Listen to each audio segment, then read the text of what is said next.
This episode of the Stickers and Scuffs podcast has been presented in partnership with Liquidators.com. Liquidators.com is a reputable company that specializes in auctioneering, liquidation, and appraising services for the food service, commercial, and industrial sectors. They offer a wide range of items such as fridges, ranges, mixers, coffee machines, espresso machines, cookware, display cabinets, freezers, tables, electronics, dishes, flatware, you name it, they have it. Partnering with Liquidators.com opens a world of possibilities for businesses in need of high-quality products. With our friend Basim and his dedicated team by your side, you can expect top-notch quality, service, and expertise.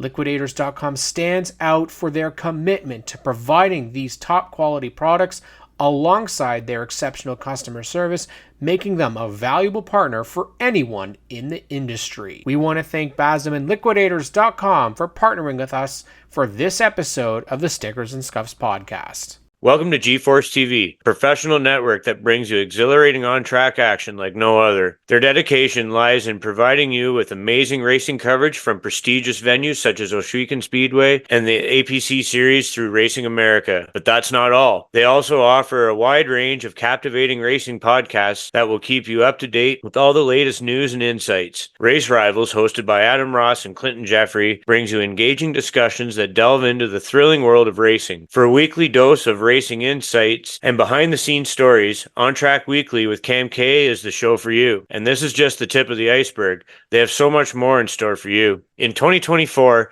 GeForce is set to be your ultimate destination for on-track action. You can find them on YouTube or visit their website at GForceTV.net. Join GeForce TV and embark on an exciting journey into the world of racing.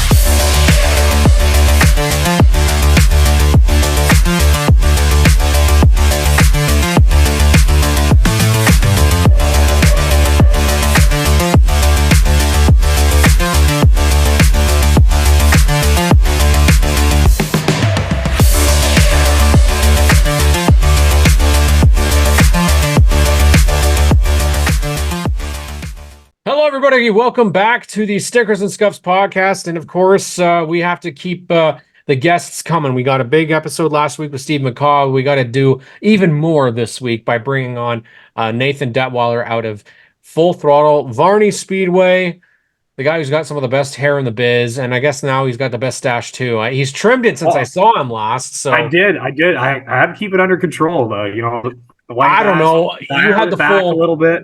You had the full George Peros mustache going before from the old NHL days. George was in there. But welcome to the show, my man. It's about time we had you on.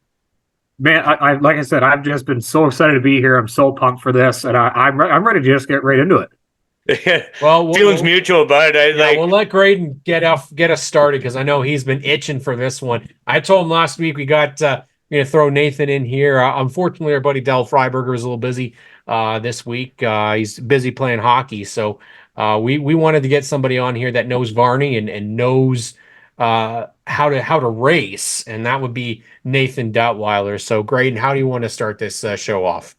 Yeah, I think let's start how you got into the racing scene. Is this something that you forced your own way? Is this a family deal? Give us the Nathan Dettwiler story in a nutshell, buddy. So the itch started with my dad. My dad started racing go-karts when he was young, obviously before me. And then he went from go-karts straight to open wheel modifieds, nothing in between. He came to Varney Speedway one time because he raced there, go-karts there. They did have go-kart events there back in the day. And he was sitting there looking at his watch, watching the All-Pro Modifieds doing lap times. Like, those are the fastest things here. That's what I want to do. Yeah. So I think he was talking, if I remember the story correct, he was talking to Alex Hamilton. And Alex Hamilton pointed him in the direction of a modified for sale. He went, he bought it, he raced it. And he was never the fastest guy out there, but he was definitely the guy with the biggest smile, and that's for damn sure. And so that's where I came into the picture. He was doing the open wheel modifieds, and I was basically raised at the racetrack. And then I never really got the chance to race like just because my dad retired from it, and then I never got the chance to race till I just out of high school. And then Zach Pendergast and his dad Alex Pendergast helped me get my first Mustang mini stock going, and then that's where that started in 2012. Yeah, 2012. That's when I did my first race with the Mustang. It went okay. The first few races was a little deterring because I was getting lapped by, I remember this plain as day, getting lapped by Clark Hartman. I was on the inside, he was on the outside, and he's lighting his cigarette. No hands on the wheel, just boom, right past Full on me. Dick Trickle mode, eh? Oh, yeah. And I knew I was never going to be as fast as him. It was definitely humbling, that's for sure, when I'm being lapped by the leader, and Tim Tolton right on his tail, too.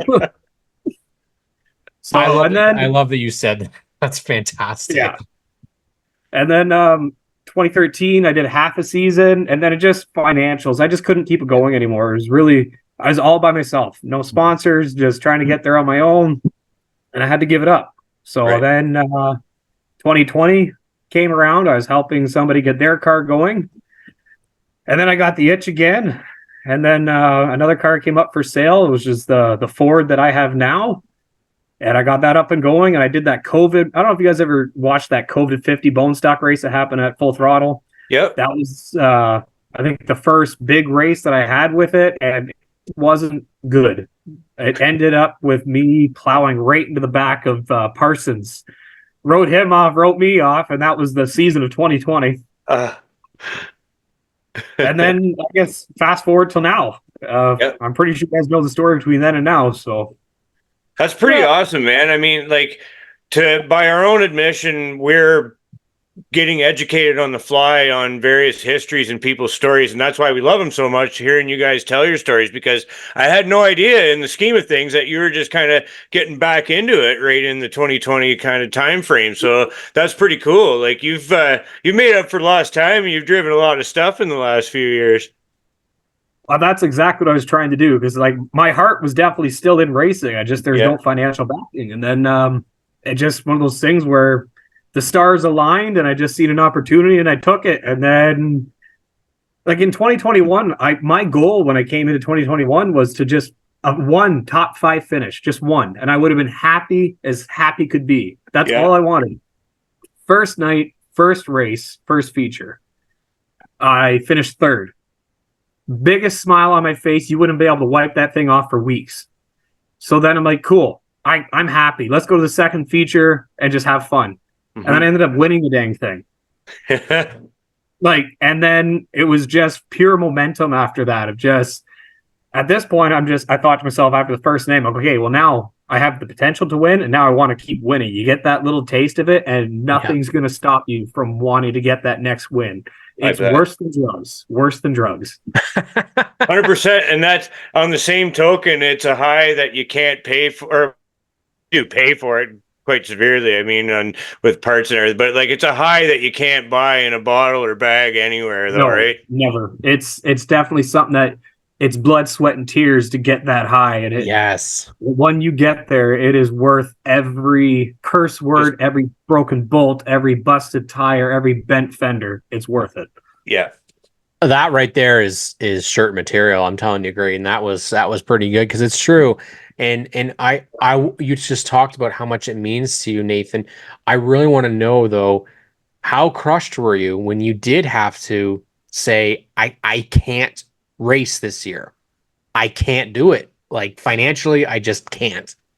It's honestly, it's the worst thing for a racer's perspective. It's the worst feeling in the world, just having your hopes, your dreams, your desires just flatline. And I mean, I probably could have pushed myself for a full season or another season and then have literally nothing to show for it. Like, I didn't have a competitive car. I wasn't out there cracking the top 10. It was pointless, and it sucks to say, but it was. But at the same time, I don't regret it, because I feel like if I maybe stayed on a different path, it wouldn't have led me here. So I'm happy that I went down the path that I did, for sure. And you've now gotten an opportunity to drive for a guy that you were being lapped by a couple years ago. Now you're racing for the Timidator himself, the legend of of Full Throttle. I want to know Absolutely. how this happened, Nathan. How did you get the opportunity to drive for Tim Tolton? Well, one, just for the fact that he's probably the best mentor I have. He's the guy I go to about everything, racing, everything. I talk to Tim. He's the most knowledgeable, the most trustworthy, the most honest. He's going to tell you how it is, whether you want to hear it or not. He's going to tell you. And I love people like that. And Yep. he's taught me so much. It's not even funny. Like almost everything I know is from Tim. And there's no, I can't thank him enough. There's no words to say how thankful I am for, one, the opportunity to race his car, him being dumb enough to even put me in the seat. And two, just to have that trust. Like, it just makes me feel good that I impressed Tim Tolton. Yeah. And I feel like there's no trophy that can replace that feeling. There's not. Man, Like, this guy's got quotes for days. I love this. But to be like Tim Tolton's a legend. There's no other way to put it. Tim Tolton is a legend. If he is not put it into the Canadian Racing Hall of Fame, I don't understand. Yeah. When you have a guy who has raced over, I think he said he's probably well over 100,000 laps that track, at that track alone. Yeah. It tells you something. And the fun thing about it is that you're racing what used to be one of his OSS cars in the Studebaker. Well, I feel like we're at that point now where we're going to start campaigning to see you behind the wheel of that actual number 3, Nathan, because I know there's some stuff going on that maybe they won't be competing this year, but I think that there's definitely a campaign to get you out and running in that, because I'm not sure, I think that you really, really want to drive that thing. I drove it once. So the day that he tested me to run the hot rod, which I thought was a joke, by the way, when he asked me to test run the hot rod for a possible ride, I'm like, you're kidding. Sure, why not? I showed up assuming it was a big joke. Honestly, I'm like, there's no way this guy wants me to run this car. And then he's getting it ready and putting air in the tires, and then it kind of starts to hit me. I'm like, okay, he's legit. So I go out there, I run my laps. I run about 10 laps. I come in because I knew I wasn't doing something right. I just couldn't tell, because obviously going from a bone stock to a hot rod, 2 totally different driving lines. And I knew I had to change it up. I just didn't know what and where I needed to change. And obviously Tim, the legend, with the knowledge that he has, I come in off the track. I didn't even have to tell him what was wrong. He knew just by looking how the car was acting. He just did a quick, I think, a 3/4 turn on the right rear. He says, hey, drive this way, and hit the exit of turn 4 like here, and you'll be good. And I go out there and I cracked off, I think it was a 13.5-second lap time, which was more than fast enough. Yeah. I'm like, I wasn't expecting that. I think it was a 13.5. I might have to ask Tim on that one, but he was impressed. I was impressed. And then I come in, and I think, Tim said it when he did his interview too. He's like, I said this was the best day of my life, period. And then he looks at me, and I guess he was getting the OSS car ready. I thought he was getting it ready for himself. He's like, you want to take this thing for a spin? I'm like, does a bear shit in the woods? So I took it out, and I think I did about 15 laps, and I brought it in. That car tried to kill me. The hot rod drove so smooth. It basically drives itself. It drives so nice. Well, that car makes a lot more power and has a lot less tire, and I think it has a little bit more weight, if I right or wrong. I'm not sure. Yeah, that thing does not drive the same at all. I thought I broke my wrist. I went to the corner. I locked up the left front. It jerked that wheel out of my hand so fast, I thought I broke my wrist. That's when I came in. I'm like, all right, that's enough. But now that I got more confidence in myself, now I want to see if Tim will let me strap myself back in and give it another go. Nice. Where would it be? Varney? I don't think Tim would let me race an OSS Varney race, because that's his domain. I don't want to deter the streak. I don't want to ruin the streak. So if you get the opportunity, and say in a different car, and you get to go up against Tim Tolton in an OSS race at Varney. Oh, I'm not touching him. Sorry. You can give me all the advice and tips in the world. I'm not touching him. I'm sorry. You can't. His track, when his car is dialed and he's focused, it's going to take a lot to get that win from him. Yeah, and he's right now. He's the last two race winners at Varney in the fall race has been Tim Tolton. He's been the guy. So but if he hands me the wheel to that car to another race, I wouldn't mind trying Delaware. Delaware looks like a fun track. You got Delaware. You got Flammy back on there. Now, I know you might have a bit of a love-hate relationship with Flammy, because last time I see that you went to Flammy, you may have decided to race upside down. I thought experience? The aerodynamics would work better if it was this way, like extra down. It didn't work at all. What's it like switching tracks? Because Varney is so unique compared to everywhere else. Well, the funny part is I didn't have that track figured out till about 3 laps before I rolled it. And that's when I finally started to make ground.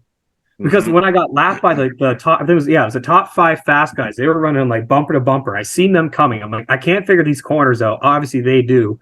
I'm going to let them go by me and see what line they're running. And I was running way off of them. I was going way too low. So then they were going a lot higher than I thought would need to be to make the corner, which is really weird. It's a really weird track to me, but maybe to somebody else, Varney's weird. I don't know. But yeah, so once I figured that out, I'm like, okay, now I felt like I was making ground and I was finally catching up to these guys. And then it didn't work out so well after that. So I only got about 3 good laps out of that track. Like I just even barely made it into the race. I think I made it second last or third last. Like I just made the cut.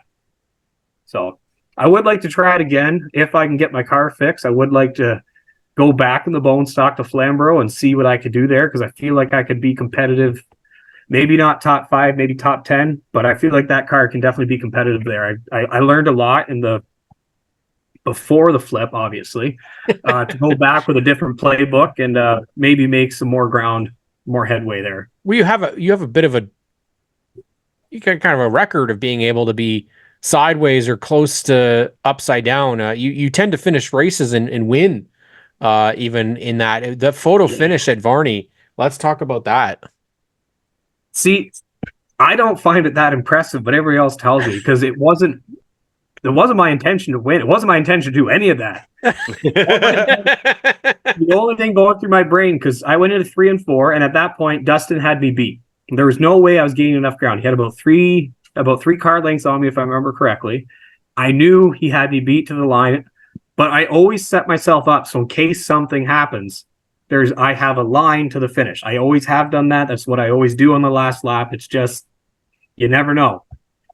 So I go into 3 and 4. Instead of running my normal sweep line to go high, I left myself an extra lane to the wall and a straight line to the finish line.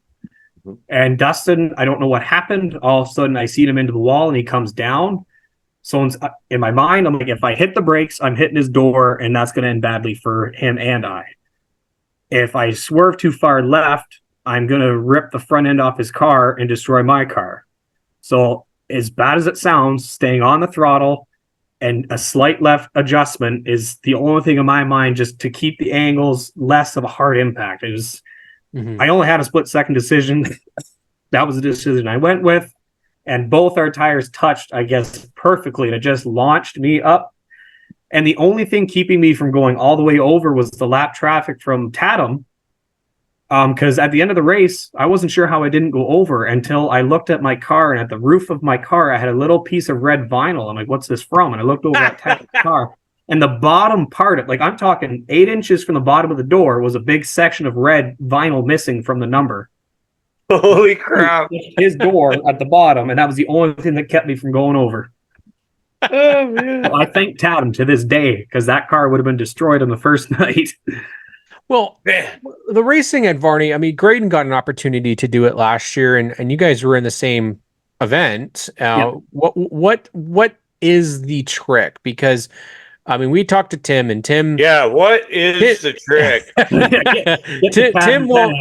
Tim doesn't share secrets, but in terms of, we can honestly say it is not like any other track. It's got the most banking out there. Not. It is... And you got two options. You can be fast in 1 and 2, or you can be fast in 3 and 4. It's really hard to set a car up that does well in both. It's doable. I've seen guys do it. It's hard. It's not something you find out in the first night. Like, it's trial and error. Like, I mess with tire pressures and I mess with toe. That's the two biggest adjustments that I make in my cars. Other than that, it's not going to make that much of a difference that you're going to notice right away. Some guys mess with a lot of spring rates, like doing spring rubbers and stuff. I did it once and it drove so terrible. Actually, I almost drove into the wall. That was the night we did the invitational race. I chose to start at the back, and in the first lap, the first corner, I damn near clobbered the wall because I tried something different when I shouldn't have. So that was fun. But yeah, what I do with the bone stock, I leave myself a high line on the front stretch. I dive bomb to the bottom, so my left front tires are just touching the edge of the asphalt, and then I aim for the big patch of yellow on the back stretch. I don't go right up to it. I leave about a car width and a half, and that gives me a nice good sweep in the entry of 3, and then I hit that concrete patch in 4, and I aim for the flag stand, and that's what I do, and it's what it's always worked. If you can keep that consistent line, consistency is key. Yeah. And I had a lot of issues this year where I couldn't. So last year I was running 15.3s, 15.35s, no issues. This year I was having troubles breaking into the 15.5s. Like, I couldn't do it. And I don't know what was different. I don't know if something was tired. And it happens. I wasn't doing anything different. I was running the exact same setup I had the year before. I couldn't break 15.5. And it was bugging me all year long because I'm like, I know I can be faster. What am I doing different? Is the car breaking? Is the motor blowing up? Is it something I changed and I didn't realize it? Who knows? Oh, but man. It was enough to get a championship. Just barely, but enough. Yeah, I was going to say, like, there's some very competitive racing. I mean, Varney being its own animal. I mean, for me showing up there, it is kind of like Daytona in the sense that the banking's the same. I mean, it's obviously very, very short, but I mean, it's almost being in awe, like looking at Daytona, looking at this track that has such amazingly steep banking and everything. And it does produce some really awesome racing that you're a part of. Like, talk about the divisions and stuff there. I might be biased, but it is my favorite track. I grew up there. I say we have the best racing, we have the best drivers, we have the best atmosphere. Yeah. I feel like I can walk through the pits, talk to anybody, and they're going to give me the shirt off their back. And I'm sure, Graydon, it felt like that for you. Cam, if you ever get a chance, it's going to feel like home in an instant. It's home. It's my second home. It's my family's second home. That's where we live all summer long. But I just got sidetracked. What was the question again? I'm sorry. Yeah, I mean, I'll good answer though. I know, but I'll even take it further off a sidetrack. Like you say, it is. I've had the opportunity to be there for practicing and racing on separate occasions. And I mean, you guys were right in the car. Like, we were having charging issues with the car the day that I was there. But I mean, you guys are right in the window and in the car, and Donna was doing what she could and everything too. And absolutely. And like, when Donna and Tim weren't there the day that I practiced, Bobby was there with his kids and their junior lates. But like, Bobby helped me get into the car, and just go into the trailer and whatever you need, go get changed, that sort of thing. It's just such a great atmosphere, and I can't wait to hang out again at Varney. And I even got to hang out with you guys at Peterborough at Colors, and that's so, like, it's the people too that. But it's the people. I'm saying, like, you guys, like, you know how to make a guy feel welcome, and it feels like home when you're hanging out with those kind of people, whether it was at a different track. But I mean, coming to Varney, it's definitely got that feel about it when you show up there, because you're so made to feel so damn welcome.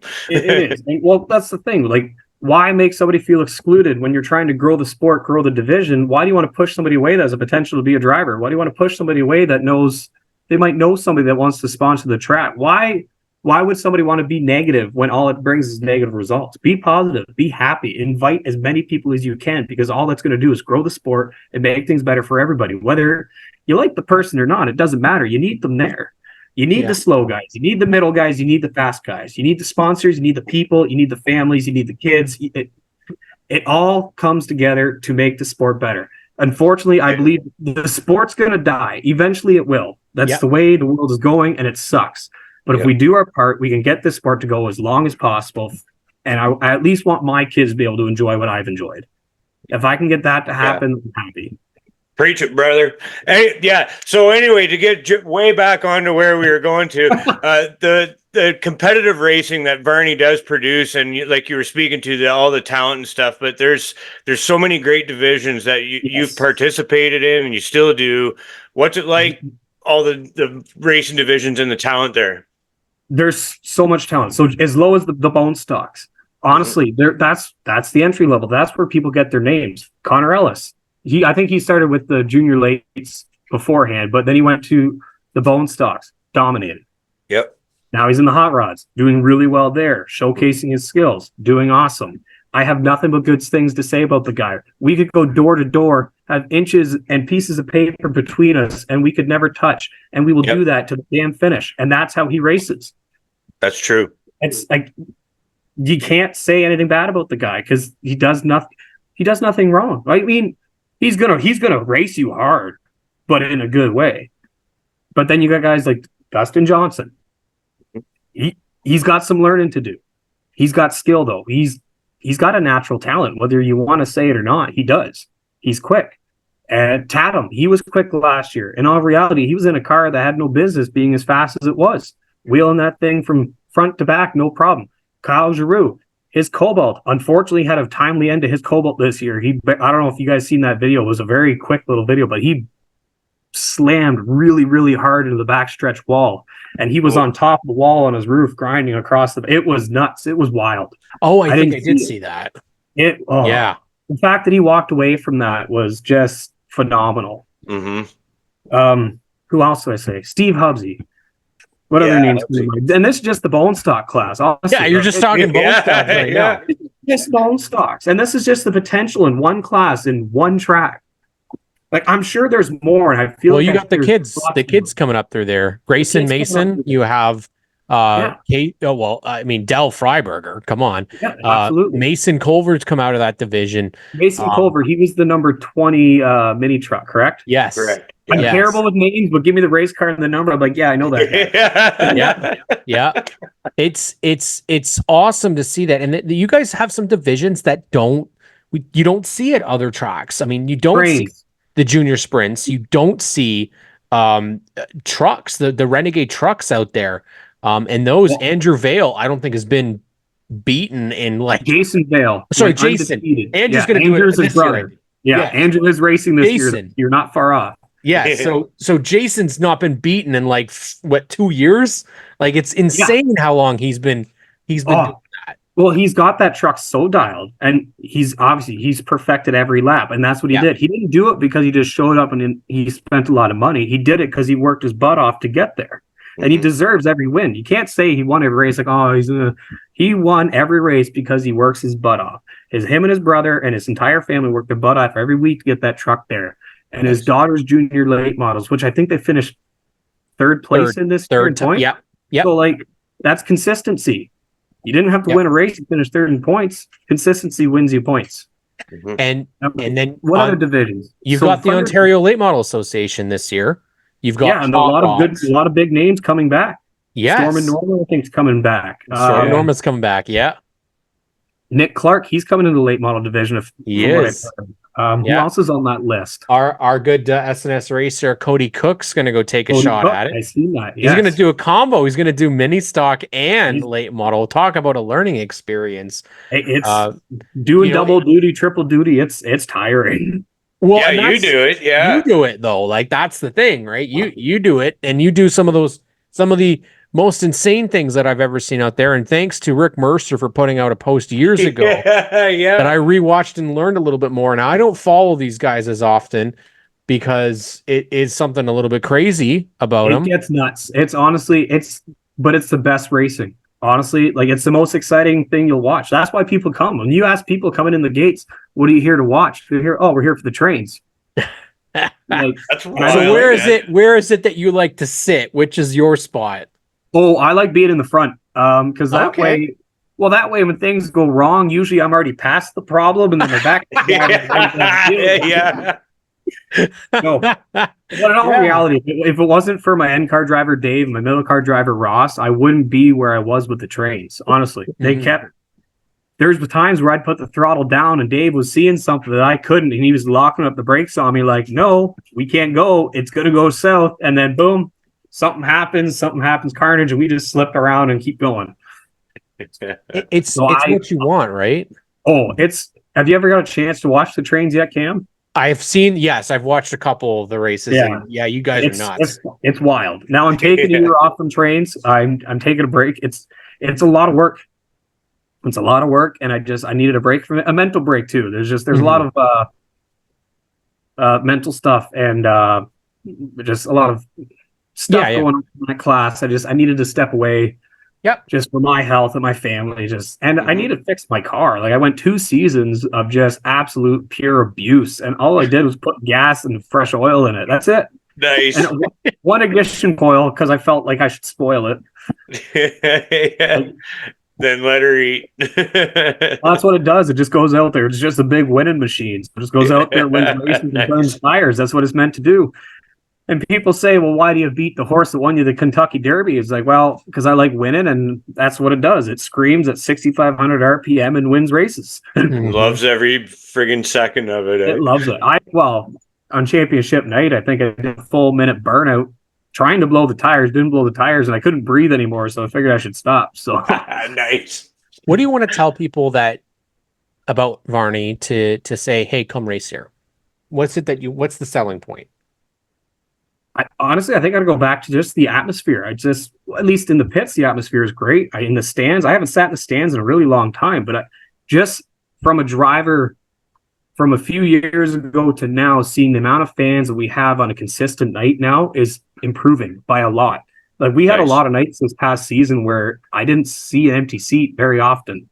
And just the fan interaction with the announcer, Kevin, he's doing an awesome job getting the fans, making sure they're staying involved, talking with them, making sure they understand what's going on. So he does a really good job explaining.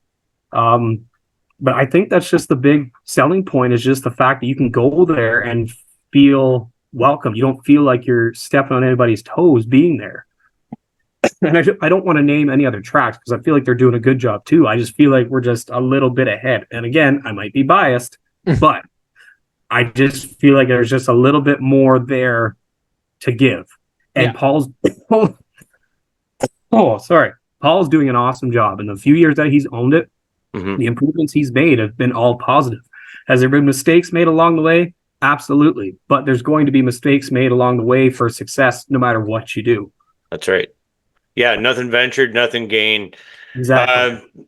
Nathan, we want to give you an opportunity to shout out your partners, your family. I know you're a family man too, and that's something else that I really dig about you, is you got a good energy, and that's a good role model for that little man of yours too. And just give a shout out to everybody. And also you're firing up your YouTube channel again too for NA Racing. So just kind of speak to all that quickly if you could.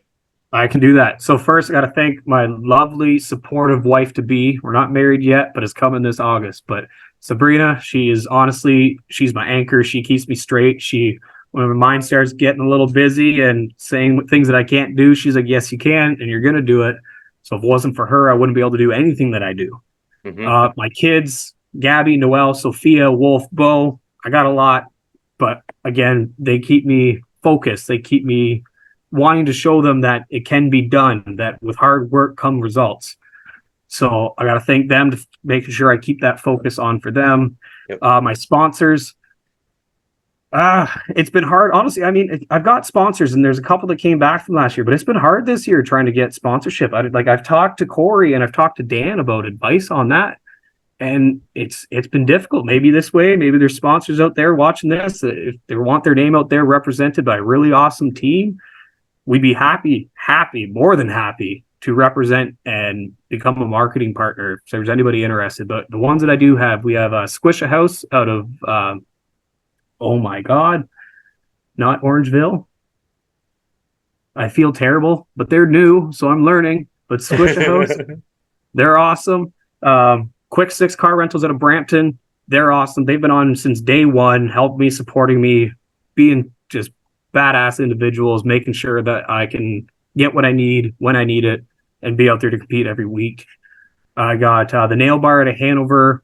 I got Carl Plumbing and Heating. I feel like there's more. Country Corner Eatery out of Durham. They are amazing food. I don't know if you guys ever get a chance to eat there, but go eat there. They have the best breakfast, the best food all the time, the best service. We love ourselves a breakfast. It's great. It's the best thing on a Sunday morning after a night of racing and a little bit of alcohol afterwards. You may have to take me there. I will. It is hands down the best breakfast you will ever eat. That sounds like my kind of place. Yeah. And then obviously my YouTube channel. I started a few years ago, but I kind of I keep forgetting to pick the camera up. It's a lot harder than you think. Yeah, you're right. Oh, we know. I figured you guys would understand. Yeah. But this year, I'm making it my goal is to be more focused that way, to give a platform for short track racing in Canada, be showcased to the world. So that way they can see that we have just as good of drivers as they do down in the States. Yeah. They're just unfortunately don't have the platform that everybody else does. And I want to make sure I can try and give them the platform that they need and deserve. But if you check us out at NA Racing, if you search NA Racing 5316, it'll bring you right to the page. Subscribe, watch the videos, share the videos, show your friends. I'm going to make sure I do longer videos. It's just lately it's really hard, but I'm working on it and I'm trying. I know you got a lot going on. I mean, getting the street stock ready to go. I mean, it's cool to see the progress, though. I mean, like you say, I mean, it's when you're doing all the work, it's hard to be filming and doing all that stuff and getting work done too. Yeah, absolutely. And I got to mention my team. Oh, I can't believe I forgot that. But Dwayne, Jeff, Keegan, Hubsy, Peyton, Jim, Elena. I feel like I'm forgetting. Do I have all my drivers? Peyton, Keegan, Jeff, Hubsy. Yeah, we're good. Got everybody. But yeah, they're awesome. I'm very picky who I have around me in a way, but I also at the same time I pick the ones that need the help, want the help, and will accept the help. I'm not going to do everything for them. I'm not going to sit there and hold their hand, but I will teach them how to do things, when to do things, and how to carry themselves professionally. So that way it represents us, it represents the track, and it represents our sport in a very positive manner. Because to me, that's important. It's huge, and it should be what's the word I'm looking for? Standard. A standard. Thank you. That should be the way everybody should be. But that's just my opinion. Amen. Agreed. Yeah, man. You've given some really great insight and like some really good quotes out of this episode, bud. So Cam, we'll see if you can beat Steve McCaw, man. We'll see if you can catch up there to Steve. I don't know. His was awesome. I was sitting there the other day listening to that while I was working away, and I don't even know what happened. That's the thing. I didn't hear about the wreck or nothing. It's just so I don't want to go and ask because that's just rude. No. Yeah, but just is emotion and willingness to talk about it was just awesome. Awesome to see, awesome to hear. It was definitely an awesome story, and just happy he's okay and making recovery and trying to get back out there. Was what we all want, man. We all want to go racing. And you can catch Nathan Dettwiler this season at Full Throttle Motor Speedway at Varney. Probably do see him around doing some other stuff as well. I'll likely see him doing a couple of other things. I still got to make my one green flag feature lap at Peterborough in the hot rod. Yeah. Haven't done it yet. It's going to happen, man. It's going to happen this year. We want to thank liquidators.com. Big or small, we auction it all. Bazam, thank you for partnering with us for this episode with Nathan Dettwiler. Have yourselves a great week. Nathan Dettwiler here on the Stickers and Scuffs podcast. Thanks, guys.